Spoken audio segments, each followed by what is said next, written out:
Hello guys, finally पुग्यो समुद्रको बिचतिर। पानी त छैन, पानी त सबै उतातिर घटिसकेको रहेछ।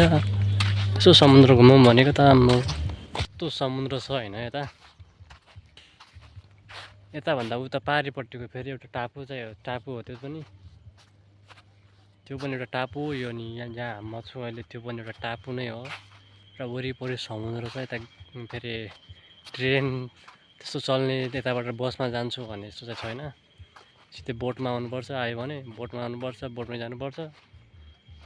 लास्ट झ्याउ लाग्छ, गाह्रो लाग्छ।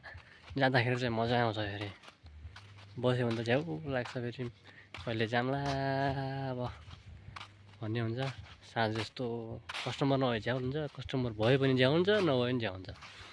कस्टमर आयो भने किन आउँछ होला भन्ने हुन्छ, कस्टमर आएन भने कोही छैन झ्याउ लाग्छ अनि आउँदैन भन्ने हुन्छ।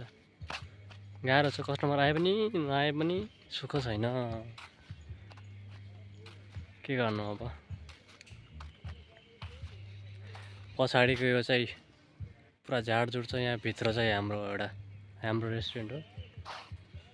बाहिर चाहिँ सिटिङ छ अनि नारियलको बोटहरू भयो।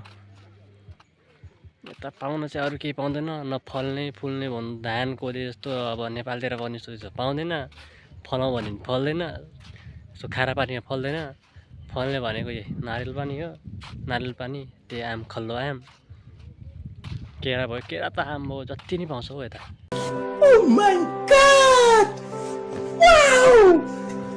केरा त जति नै पाउँछ। केरा खाँदा दिक्क लाग्छ, अनि केरा कति खाने। केरा पनि खाँदाखेरि बिचमा दाना आउँछ, दानामा लगेर हुन्छ। गाह्रो छ हौ, गाह्रो।